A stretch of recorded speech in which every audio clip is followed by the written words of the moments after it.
Bonjour tout le monde, bienvenue dans Lecture non classée. Aujourd'hui c'est La montagne dans la mer de René Lehr. Générique.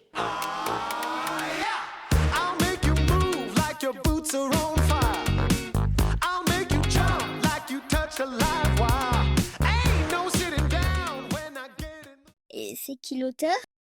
René Lehr est né au Québec. Le français a été sa première langue. Il a vécu et travaillé à l'étranger pendant 2 décennies. Il a servi dans les corps de la paix au Turkménistan. Il a ensuite travaillé plusieurs années pour des ONG dans le secteur de l'éducation au développement à l'international. Puis il travaille pour le département d'État des États-Unis en tant qu'agent du service diplomatique. Il exerce en particulier en Russie et dans des pays russophones d'Asie centrale, du Caucase et des Balkans. Il travaille ensuite comme conseiller au sein du bureau des parcs marins de la NOAA. En 2023, il entre à l'Institut de politique internationale des sciences et technologies à l'université George Washington. C'est l'année de la parution de La montagne dans la mer, son premier roman, Prix Locus. Russophone, c'est un grand lecteur de science-fiction russe ainsi que de science-fiction polonaise dans des traductions russes. En plus du russe, il parle le turkmène, l'albanais, l'azéri, le turc et le vietnamien, la base. C'est ce que l'on appelle un troglodyte. Et c'est quoi l'histoire? Elle s'articule autour de Han Nguyen, une biologiste marine renommée, appelée sur l'île vietnamienne de Con Dao.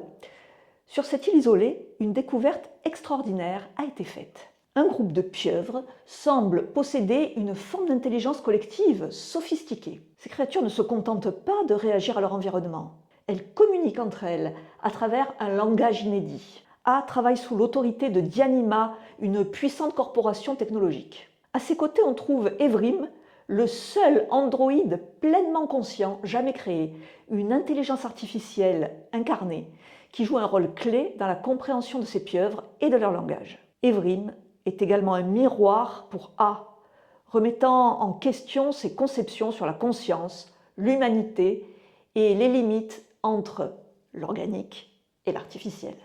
Eiko est un travailleur esclave sur un navire-usine automatisé. Il est pris dans un système d'exploitation implacable, où les conditions de travail sont brutales et la surveillance technologique omniprésente. Son parcours met en lumière les conséquences déshumanisantes d'un capitalisme technologique poussé à l'extrême. Rustem est un hacker brillant, autodidacte et solitaire. En piratant des bases de données et en déjouant des problèmes de système de surveillance, il met à jour des informations sensibles concernant les expérimentations menées sur Con Dao. Rustem est en quelque sorte une incarnation de l'individu face aux méga-structures technologiques et politiques. Un esprit brillant, mais vulnérable, essayant de naviguer dans un monde où il est facile de perdre son humanité. Atlante Setsek est une garde du corps mongole et une guerrière engagée par Dyanima pour surveiller A et Evrim et également les protéger sur l'île de Con Dao. C'est un personnage complexe, un mélange d'efficacité redoutable et de questionnement humain qui va évoluer au cours du récit.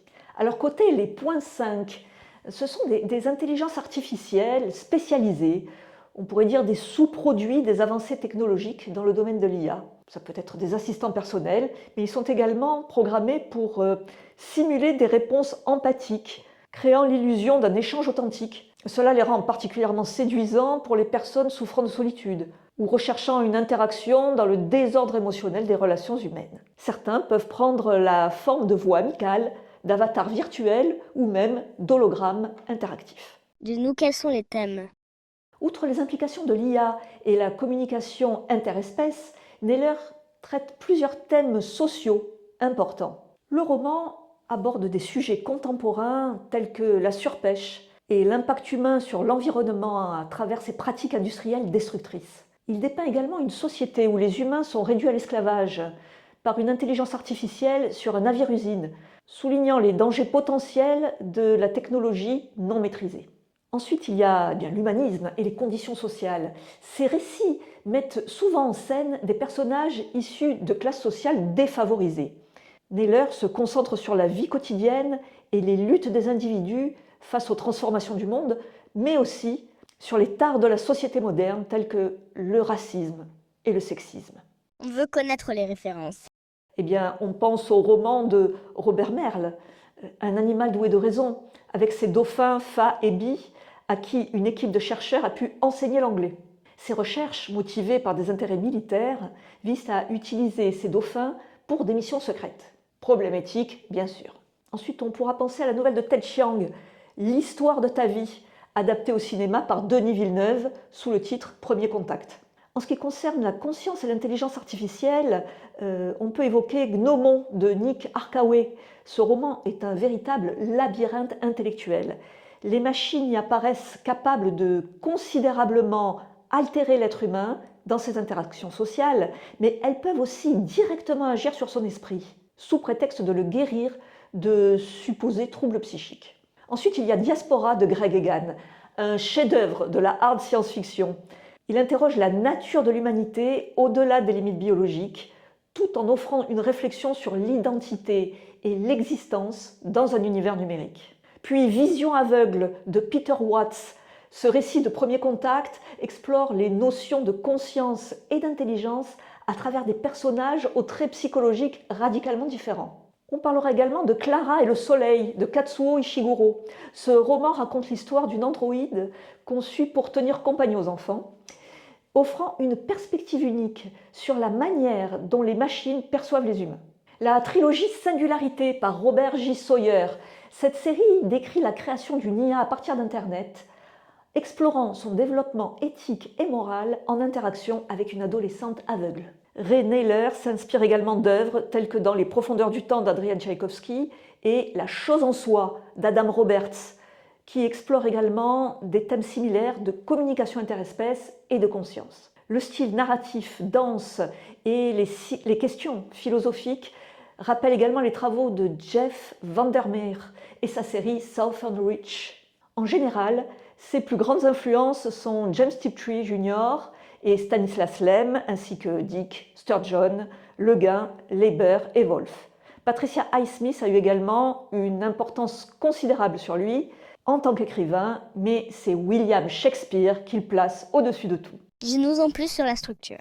Ce roman de 448 pages, paru aux éditions Le Bélial le 26 septembre 2024, est traduit par Henri-Luc Planchat et sa très belle couverture est illustrée par Nicolas Fructus. L'histoire est racontée à travers plusieurs perspectives, celle des humains, celle de l'intelligence artificielle, dont on explore les pensées et réflexions, puis celle des pieuvres, dont les interactions sont décrites de manière méticuleuse et presque poétique. Le livre mêle des éléments de thriller scientifique, de science-fiction spéculative et de méditation philosophique.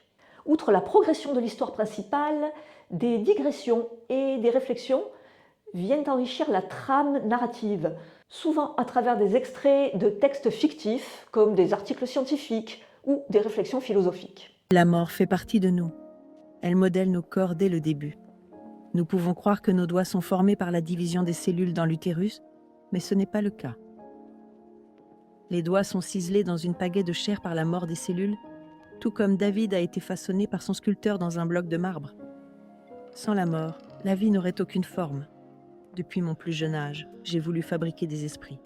J'ai vu les yeux vides de mes poupées, leur regard inexpressif, leur clignement stupide tandis qu'elles débitaient machinalement leurs phrases préenregistrées. Je voulais obtenir davantage de leur part. Je voulais une relation que je ne pouvais pas recevoir de mon père, à peine une ombre dans ma vie, ni de ma mère, toujours absente, et qui m'ignorait même lorsqu'elle se trouvait à la maison. Le principe de l'existence est d'être vu par les autres. C'est peut-être pourquoi les humains sont amenés à créer des esprits différents des nôtres. Nous voulons être vus, qu'on nous remarque. Nous voulons que quelqu'un nous découvre. Dans la solitude structurée de ce monde moderne, nous sommes bien souvent ignorés par nos congénères humains, qui ne nous adressent jamais un second regard. Voilà ce à quoi je rêvais quand j'étais une fillette, que mes poupées s'animant me reconnaissent et me sauvent de la solitude provoquée par l'invisibilité. Par le docteur Minervudotir Chan, dans son ouvrage Fabriquer des esprits.